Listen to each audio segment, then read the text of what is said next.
My name is Laura, 35. In my family, you're either the golden child or the janitor. I was the janitor. After 5 brutal years of juggling work, kids, and night school for my master's, graduation was meant to be the one day they'd finally see me. Instead, I saw 5 empty chairs. No husband, no kids, no parents, just nothing. The loneliness was crushing. But the real gut punch wasn't the empty seats. It was the bank alert that pinged on my phone just minutes later. A failed attempt to wire $5,000 from our joint account to my brother. If you've ever felt invisible to your own family, tell me where you're from. Hit like and subscribe, because you need to see how I use their greed to get my ultimate revenge. While my family saw me as the reliable, boring fixture in the background, at work, I was becoming a force. At Franklin Financial Services, numbers weren't just my job. They were my language, my escape. I found a strange peace in the cold, hard logic of the market. It didn't have favorites. It didn't care about my brother's latest big idea. It only cared about results, and I delivered results. I started as a junior analyst, just another face in a sea of cubicles. But I didn't stay there long. I devoured every report, learned every new software, and stayed late, not just when it was required, but when I was hungry to know more. While Mark was at home complaining that I missed another family dinner, I was in a boardroom, walking a group of skeptical, old money investors through a high-risk portfolio that everyone else was too scared to touch. I remember the silence in that room as I finished my presentation. You could hear a pin drop. Then, a slow clap started from the head of the table. Mr. Harrison, our firm's managing partner, stood up. He walked over, shook my hand firmly, and said in front of everyone, "Laura, you're not just an analyst, you're a damn strategist. That was brilliant." That one moment of recognition from a near stranger felt more validating than anything my family had given me in 20 years. The promotions came steadily after that. Senior analyst, team lead. Then, the big one, head of a new wealth management division. I was managing a portfolio worth over $50 million. But with every step up the ladder, the sacrifices got heavier. The guilt was a constant companion, a dull ache in my chest every time I missed a school play or a soccer game. I'd see pictures Mark sent me of Liam and Chloe, smiling without me, and it felt like a tiny knife twisting in my gut. I'd work until 10 p.m., grabbing a sad desk salad for dinner, fueled by coffee and the desperate hope that this was all for them, for our future. I told myself that every dollar I earned, every opportunity I seized, was building a foundation of security that they would one day appreciate, a foundation that my brother Kevin would never have to build for himself. Then came the day that changed everything. It was the end of the fiscal year, and the pressure had been immense. We had just closed the biggest deal in our firm's history, a complex international merger that I had personally spearheaded for 6 months. I was running on fumes, surviving on maybe 4 hours of sleep a night. I was sitting at my desk, staring blankly at my screen, when an email from HR popped up. The subject line was simple: Annual Performance Bonus. I clicked on it, expecting the usual, a decent but standard bonus. But the number that loaded onto my screen made my breath catch in my throat. $150,000. 150. It wasn't just a number. It was a weapon. It was freedom. It was a secret. My first instinct was to call Mark, to share the news, to celebrate. But I stopped. I thought about how he'd immediately see it as a down payment for one of Kevin's doomed business ventures. I thought about my father telling me I needed to learn the value of a dollar. So I did something else. I opened a new browser tab and set up a high-yield savings account at a completely different bank, an account that Mark did not know of, and I transferred the entire bonus into it. It was my secret, my power. Just a few weeks later, during our weekly family video call, my mother asked her usual condescending question. How's that little job of yours going, dear? Making enough to get by? I just smiled into the camera, the image of that six-figure bank balance flashing in my mind. We're doing just fine, Mom, I said, my voice even and calm. Just fine. They had no idea. They saw the janitor, but they had no idea she was secretly building her own damn palace. The final months leading up to my graduation felt strange. There was an undercurrent of something that I couldn't quite put my finger on. The usual family dynamic was there, but it was amplified, distorted somehow. The phone calls from my family became more frequent, but less personal. It was like they were following a script, probing for information under the guise of casual conversation. Kevin was the worst. He'd call me, not to ask about the kids or my final exams, but with these weirdly specific business questions. One Tuesday morning, he called while I was driving to work. "Hey, sis," he started, his voice a little too cheerful. "Quick question. You're in finance, right? What do you think about real estate as a long-term investment? Dad was just telling me about this incredible plot of land." I remember gripping the steering wheel, a knot tightening in my stomach. It was just a question, but it felt loaded. It felt like he was fishing. My mother, Helen, was more subtle, but just as transparent. Her calls were filled with roundabout questions about my life with Mark. "Honey, is everything all right with you two?" she'd ask, her voice dripping with fake concern. "Mark seems happy with his job? Your finances, they're stable, right?" It was never a direct question. It was always framed as a mother's worry, but I knew better. She wasn't worried about me, she was assessing my resources. The most chilling conversation, though, was with my father. We were at one of those obligatory Sunday dinners, the kind where I felt more like an employee than a daughter. Out of nowhere, in the middle of a discussion about the weather, my father turned to me. "Laura," he said, his tone casual but his eyes sharp. "That house of yours. What kind of mortgage did you get? Is it a fixed rate? Who's the primary name on the deed?" I was so taken aback that I almost dropped my fork. Mark shot me a confused look from across the table. I mumbled something about it being a standard 30-year fixed loan and quickly changed the subject. But the question lingered in the air, cold and metallic. It wasn't a father's curiosity. It was an investor's due diligence. Something was happening. I felt like a target in a hunt I didn't even know I was a part of. Every phone call, every seemingly innocent question, felt like a soft footstep in the dark, circling closer and closer. The breaking point, the moment that shattered every last illusion I had about my family, didn't happen in a loud argument or a dramatic confrontation. It happened in the quiet, sterile office of my lawyer, David Chen. I had decided it was finally time to get my affairs in order, to write a will. It was a responsible, adult thing to do, something the old Laura would have done without a second thought. I figured it would be a simple 30-minute meeting. But when I sat down across from David, I noticed he couldn't quite meet my eyes. He shifted papers around on his desk, cleared his throat, and looked deeply uncomfortable.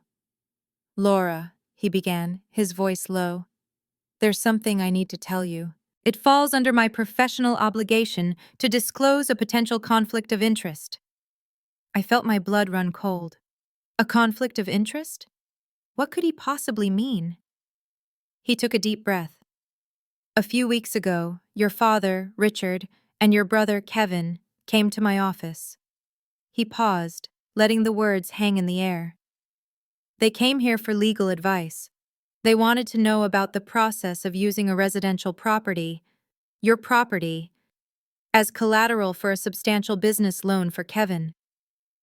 I just stared at him, my mind refusing to process the information. My house. They wanted to use my house, the one I worked 60-hour weeks for, the one where I was raising my children. David continued, and every word was a hammer blow. "They asked, specifically, about legal loopholes. They wanted to know what would happen to the property's ownership if, and this is a direct quote, something unfortunate were to happen to you." Unfortunate. The word echoed in my head. They weren't just planning to use my assets. They were planning for my absence. It got worse. David pushed a file across the desk. They came prepared, Laura. They had this with them. He opened the file to reveal a photocopy of my property deed, a document that I kept locked in a fireproof safe in my home office. I have no idea how they obtained this, David said softly. The room started to spin. The only other person with the combination to that safe was my husband, Mark. The pieces of the puzzle slammed together with sickening force. The probing questions from my parents, Kevin's sudden interest in real estate, the deed, Mark. It wasn't just my father and brother, it was all of them. This was a coordinated attack, an ambush planned behind my back by the very people who were supposed to protect me. They weren't just a dysfunctional family, they were predators, and I was their prey. I sat there in that quiet office, and I didn't cry. The pain was too deep for tears. It was a cold, hollow certainty that settled in my bones. The family I thought I had, the one I had spent my entire life trying to earn the love of, it never existed. And in that moment, the janitor died. The person who replaced her was someone they had never met, someone they were not prepared for. At this point, I don't even know what word to use to describe what I'm feeling. If you're as outraged as I am right now, help me out and comment with one word to describe this family's actions.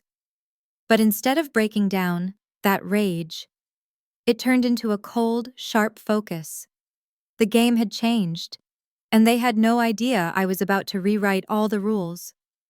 I walked out of David Chen's office and got into my car. I didn't drive away. I just sat there, parked on the side of a busy downtown street, watching people walk by, living their normal lives. The sounds of the city, the traffic, the distant sirens, the chatter of pedestrians, were all muffled as if I were underwater. There were no tears. The shock was too profound, the betrayal too absolute for something as simple as crying. It was a strange, terrifying calm, the kind of calm that comes after a bomb detonates, in that split second of silence before you register the devastation.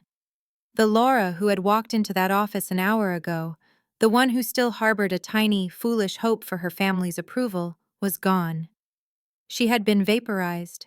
In her place was a stillness, a cold, hard clarity that was both empowering and deeply lonely. My entire life, I had been operating under a false premise. I thought I was part of a family. A flawed, imbalanced family, sure, but a family nonetheless. I believed that if I worked hard enough, achieved enough, and gave enough, I could eventually earn my place at the table. I was wrong. I wasn't a daughter or a sister. I was a resource, a safety net, a long-term investment they were waiting to cash in. And in their latest financial projection, I was apparently more valuable to them gone than I was alive. Something unfortunate. The phrase replayed in my mind, not with pain anymore, but with a chilling detachment.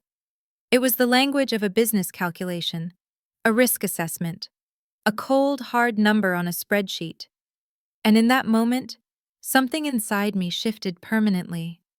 The hurt, the longing, the years of quiet desperation, they all burned away, leaving behind something clean and sharp, like steel forged in ice.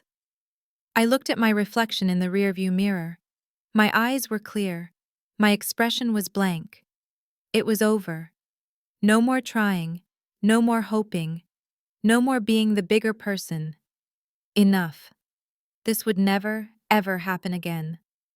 I put the car in drive, but I didn't go home. I drove back to David's building, parked the car, and walked back into his office. The receptionist looked surprised to see me. I didn't even sit down. When David came out to the lobby, I looked him straight in the eye. My voice was level, devoid of any emotion. "David," I said, "I need you to do 3 things for me. Immediately."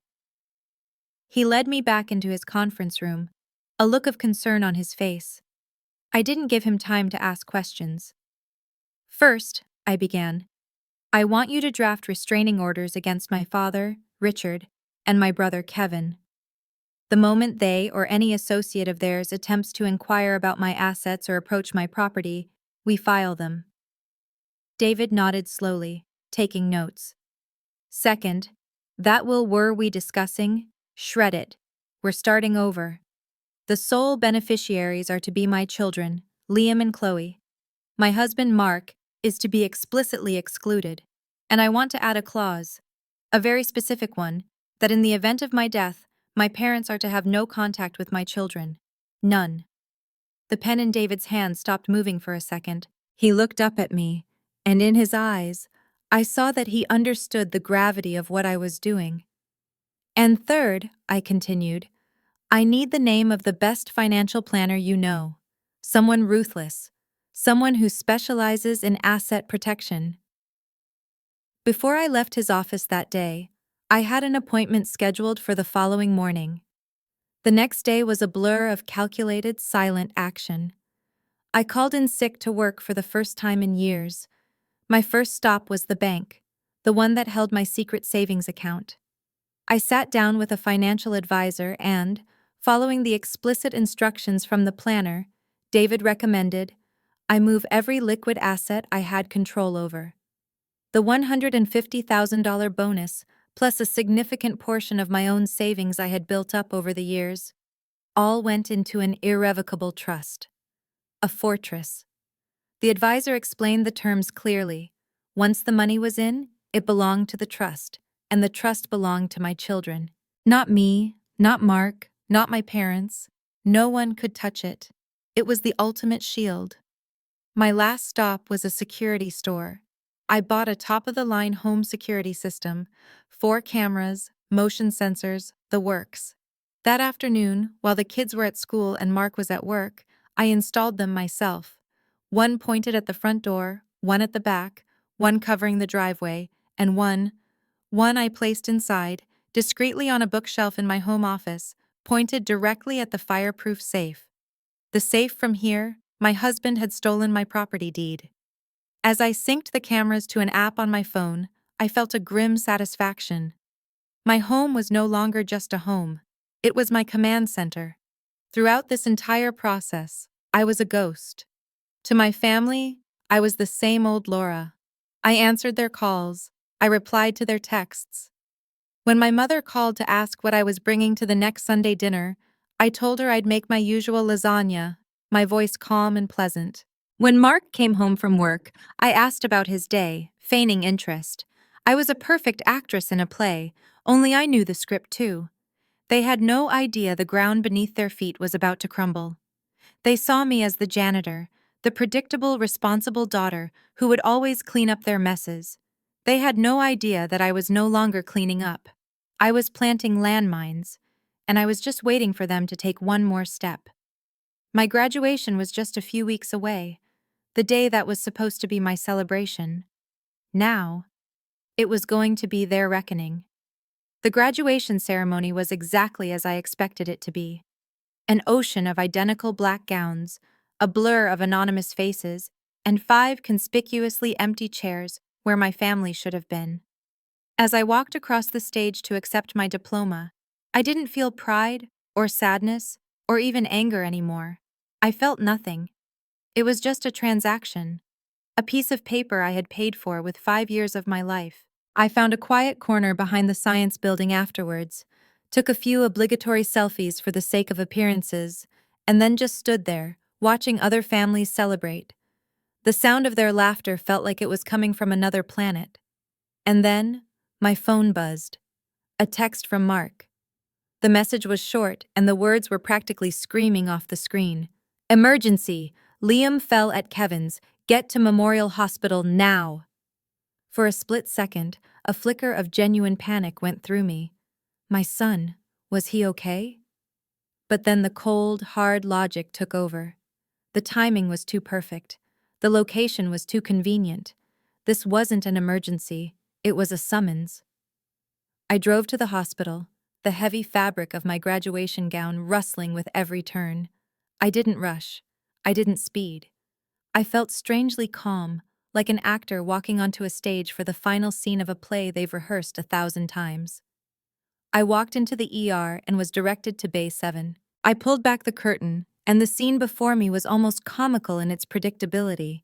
There was Liam, my 14-year-old son, sitting on the edge of the bed with a small bandage on his elbow. A tiny scratch. He looked more bored than hurt. And surrounding him, like a royal court of vultures, was my entire family. My father, Richard, stood with his arms crossed, trying to look authoritative. My mother, Helen, was fluttering around Liam, dabbing at his non-existent injury with a tissue. Kevin was leaning against the wall, scrolling on his phone, the picture of casual indifference. And my husband, Mark, stood by the window, refusing to meet my eyes.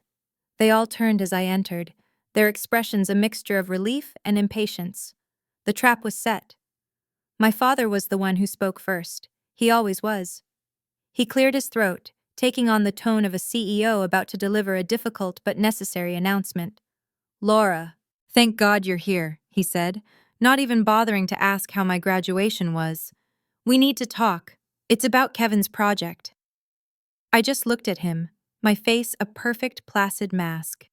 He took my silence as an invitation to continue. "The final round of funding is closing, and we're just short. This is it, Laura, the big one. This project is going to set this family up for life." He gestured around the small, sterile room as if it were a boardroom. "As a family, we all have to pull together. Your mother and we've remortgaged our retirement home to put in our share." My mother nodded sadly, as if she were a martyr for the cause. "Mark," my father continued, his voice gaining momentum, "Mark has agreed to liquidate a portion of his 401k. He understands the importance of this." My husband still wouldn't look at me. Then, my father's gaze landed on me, heavy and expectant. The final piece of the puzzle.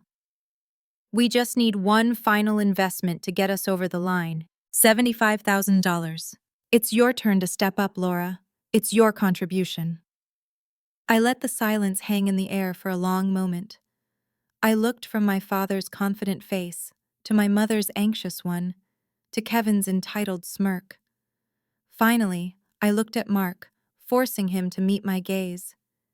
His eyes were filled with a pathetic mixture of guilt and desperation. And then, I smiled. It wasn't a warm smile. It was a cold, sharp, unfamiliar thing. "A chance of a lifetime?" I asked, my voice dangerously quiet. "That sounds exciting." A wave of relief washed over their faces. They thought they had won. They thought the janitor was about to obediently open her checkbook. I let them enjoy that feeling for a few more seconds before I systematically dismantled their entire world. I turned my attention first to my father and brother. "You know," I said, my tone conversational, "it's funny you bring up legal matters. I was just having a chat with my lawyer the other day, David Chen. You remember him, don't you?" The color drained from their faces. The confident postures evaporated. "He sends his regards," I continued, savoring every word. "He also mentioned that the next time you decide you want to steal my house, you should probably find a lawyer who isn't ethically obligated to inform me of your little scheme." My mother gasped. Kevin looked like he was about to be sick. My father was speechless, his mouth opening and closing like a fish out of water. Next, I turned to my husband, the man who shared my bed, the man who had helped me bring our children into this world. "Mark," I said, my voice losing its sarcastic edge and becoming flat, dead ice. "You agreed to liquidate our retirement fund? That's fascinating. Especially since our financial advisor called me this morning. He told me you tried to do it unilaterally, behind my back, but couldn't, because my signature is required on any withdrawal over $5,000. Funny how that works, isn't it? Rules." Mark flinched as if I had physically slapped him. Finally, I addressed the room as a whole. My gaze swept over all of them, the architects of my lifelong misery. As for my $75,000 contribution, I let the words hang in the air, a final, public execution. "I'm afraid that's not possible.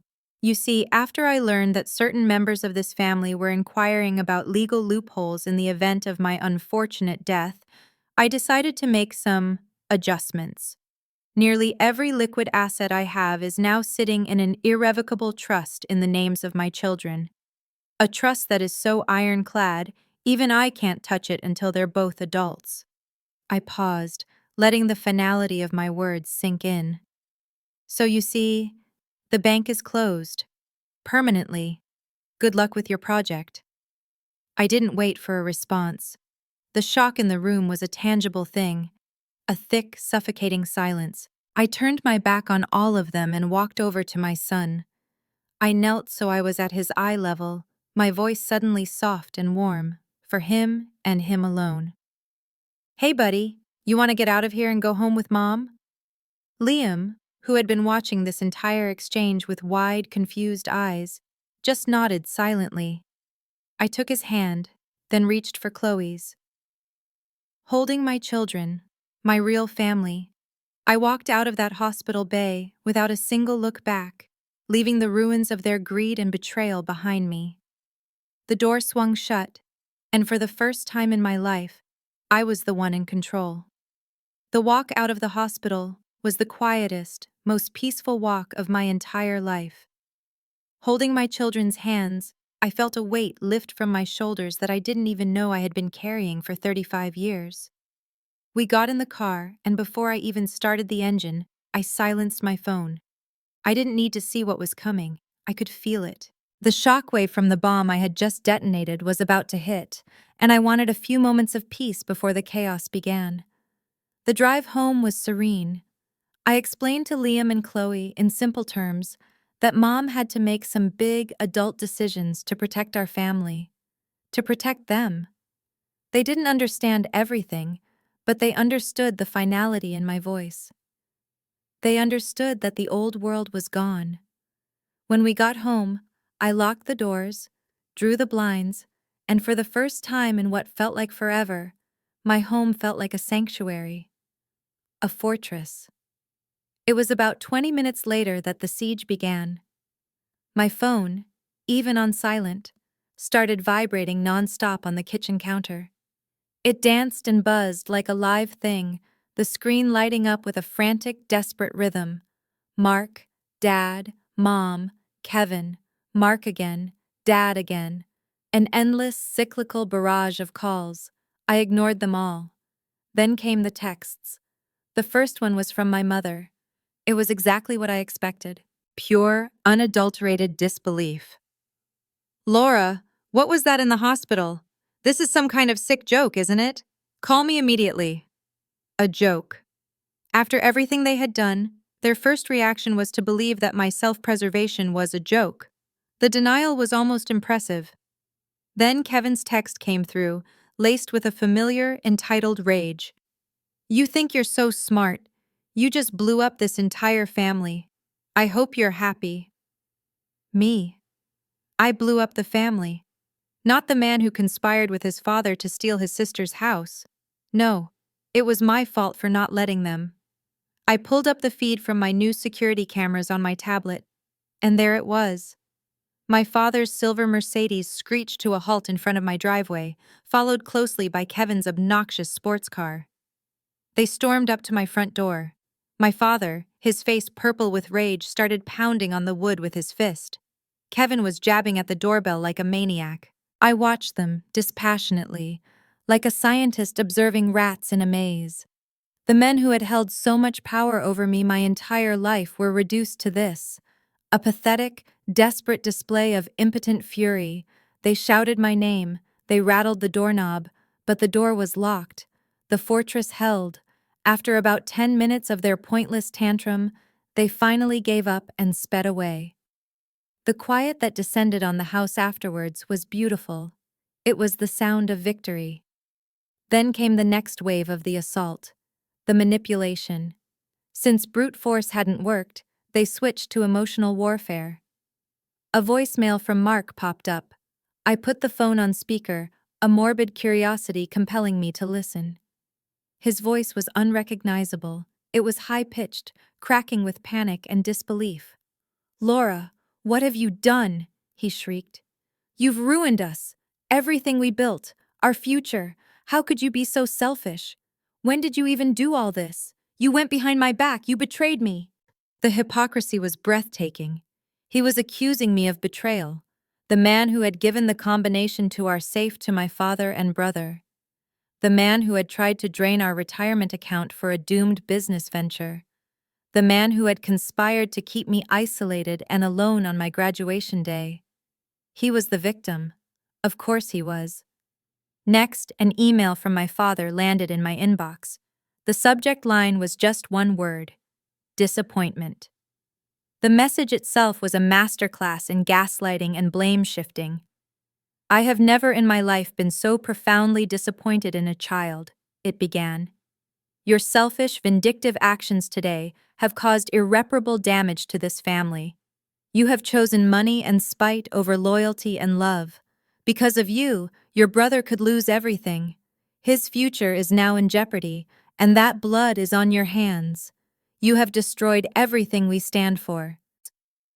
He was painting himself as the patriarch of a noble family, brought low by a rebellious, ungrateful daughter.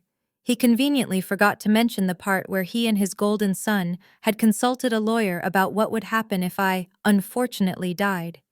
The narrative was already being rewritten, and I was being cast as the villain, the architect of their downfall. But the final message, the one that truly encapsulated the sickness of it all, came from my mother. It was a long, rambling text message, filled with wounded pronouncements and emotional blackmail. "Laura, I don't know who you've become," it read. "I raised you to be kind, to be selfless, to support your family no matter what. How could you do this to your own brother, to us, after everything we've done for you? I gave you life. I fed you. I clothed you. Is this how you repay me? By tearing us all apart? Your father is devastated. Kevin is destroyed. All because you couldn't find it in your heart to help. I don't understand." It was the ultimate guilt trip, a symphony of manipulation. She invoked her motherhood, her sacrifices, her supposed love, all as a cudgel to beat me back into submission. She saw my act of self-defense as a personal attack on her. In her world, my only purpose was to serve the needs of her son, and by refusing, I had failed as a daughter. I read the message, and then I read it again. And I felt nothing. The words that once would have sent me into a spiral of guilt and self-doubt were now just empty. They were the predictable death rattles of a toxic system that had just lost its power source. They were out of moves. They had tried yelling. They had tried guilt. They had tried to make me the bad guy. And none of it had worked. I put my phone down, looked at my children who were quietly watching a movie in the living room, and I knew, with absolute certainty, that this was just the beginning. The storm had hit, but now came the long, quiet work of rebuilding. And this time, I was the only architect.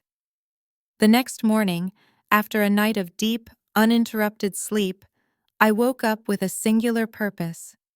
The chaos of the previous day had settled into a steely resolve. I made breakfast for the kids, my movements calm and deliberate. After they left for school, I sat down at my kitchen table, picked up my phone, and composed a single, final message. I sent it as a group text to my parents, my brother, and Mark. The words were simple, clear, and absolute. "Effective immediately," it read. "All future communication must go through my attorney, David Chen. Do not contact me. Do not contact my children. And do not come to my property. Any attempt to violate these terms will be considered harassment and will be reported to the authorities." I hit send without a moment's hesitation. Then one by one, I blocked their numbers. Block, block, block, block. It felt like turning off 4 loud, screaming alarms that had been blaring in my ear for 35 years. The silence that followed was the sweetest sound I had ever heard. When Mark came home that evening, he found 2 suitcases packed with his belongings waiting by the front door. He walked in, his face a mixture of confusion and arrogance, as if he expected me to have cooled down and come to my senses. He opened his mouth to speak, probably to launch into another tirade about how I had ruined his life. I didn't give him the chance. I handed him a single sheet of paper. It was a copy of the divorce petition I had filed that morning. "I've filed for divorce, Mark," I said, my voice as calm as a frozen lake. "On the grounds of conspiracy and financial misconduct. David will be in touch with your lawyer. You have 24 hours to remove the rest of your things from my house." The arrogance on his face crumbled, replaced by a wave of pure, unadulterated panic. For the first time in our entire marriage, he had no power, no leverage, no moves left to make. He just stood there, speechless, as I turned and walked away. For the first time in my life, I didn't back down. I chose myself over their comfort. This was a monumental moment. If you support this powerful decision, drop A or A in the comments to send her some strength on this new journey. With the old, toxic connections severed, I felt a profound sense of emptiness. But it wasn't a bad emptiness. It was the emptiness of a field that had been cleared of weeds, ready for something new to grow. And almost immediately, new seeds began to sprout. That night, my best friend Sarah showed up at my door. She didn't call first. She just appeared, holding 2 pints of Ben & Jerry's ice cream and a bottle of expensive wine. She didn't ask 1,000 questions. She didn't pry for details. She just walked in, gave me a hug that lasted for a full minute, and said, "I'm here, whatever you need." We spent the next 4 hours sitting on my living room floor, eating ice cream straight from the carton, and talking about everything and nothing. Her unconditional presence, her simple, unwavering support, felt more like family than anything I had ever known. The next day, the support came from a more unexpected place. My phone rang, and it was my boss, Mr. Harrison. My heart sank for a second, worried that the drama had somehow spilled over into my professional life. But his voice was kind, filled with a quiet respect.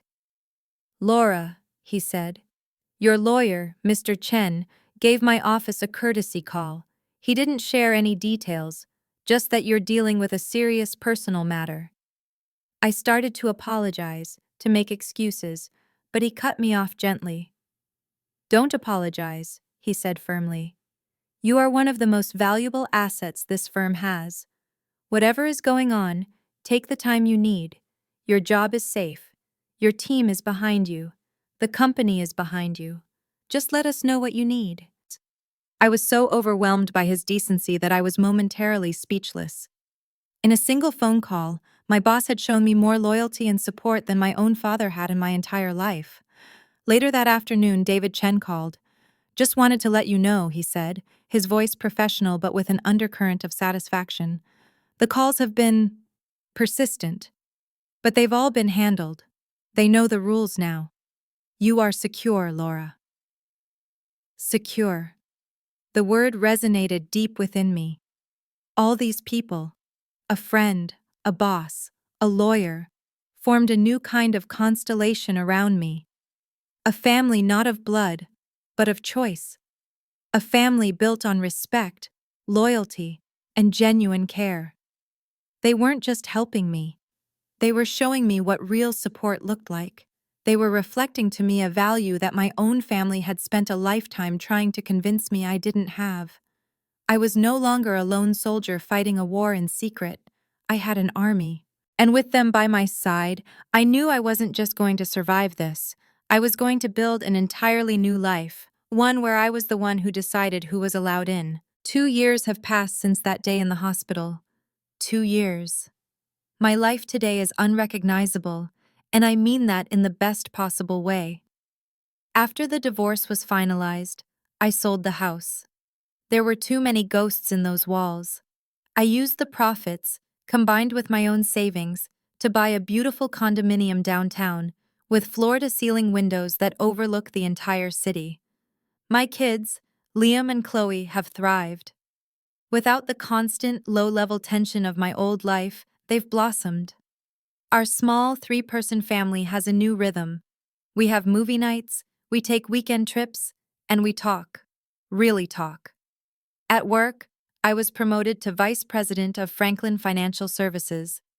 The diploma that once felt like a symbol of my loneliness now hangs proudly on my office wall, a reminder not of what I lost that day, but of what I gained: peace, respect, freedom.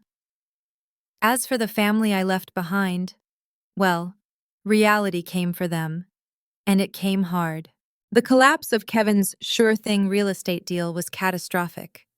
My father and mother, having leveraged their retirement home, lost it.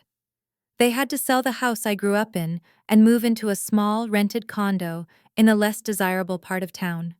Their social standing, which my mother prized above all else, evaporated overnight. Mark, my ex-husband, lost his job shortly after our divorce. The details were messy, but apparently, trying to liquidate company retirement funds for a shady family business deal is frowned upon. Last I heard, he was working in a commission-only sales job, struggling to make ends meet. And Kevin, the golden child, was finally forced to grow up. At 40 years old, he had to get his first real job. He works at a big-box electronics store now, selling televisions and warranties. The universe, it seems, has a dark sense of humor. About 6 months ago, I received an email. The sender was Kevin. I almost deleted it without opening, but something made me pause. It was short. There were no excuses, no blame, no manipulation. It was just an apology. He wrote about how losing everything forced him to see the world and himself for what they really were. He acknowledged his selfishness, his sense of entitlement, and the profound injustice of how I had been treated my entire life. He didn't ask for forgiveness. He didn't ask for anything. He just said he was sorry, and that he was trying to become a better man. I read the email, and for the first time in years, I felt a flicker of something other than anger towards him. I wrote back a simple reply. Thank you for your email. I wish you all the best. It wasn't forgiveness, not yet. It was an acknowledgement, a closed door that was perhaps no longer bolted shut. The relationship, if it ever rebuilds, will be on my terms, on a foundation of respect I never had before. Looking out at the city lights from my new home, I've had a lot of time to reflect. I learned the hardest lesson of all, that family isn't about blood. It's about respect. It's about who shows up for you, not who is supposed to. For years, my silence was the soil that allowed their toxicity to grow. I thought that by being the quiet, responsible one, I was keeping the peace. But I wasn't. I was just enabling my own abuse. Finding my voice, saying no, felt like an earthquake at the time, but it was the only thing that could clear the land for something new to be built. Sometimes, you have to burn the old bridges down, not to be destructive, but to stop the poison from following you. You have to be your own hero, your own advocate, your own biggest cheerleader. Because your worth is not determined by the empty seats in an auditorium. It's forged in the fire of your own resilience, and it's something no one can ever take away from you. Have you ever had to set a difficult boundary with family members who took you for granted? How did you navigate that painful but necessary conversation? Share your experience in the comments below. And don't forget to like and subscribe for more stories about finding your voice and reclaiming your power. Thank you for listening to my journey.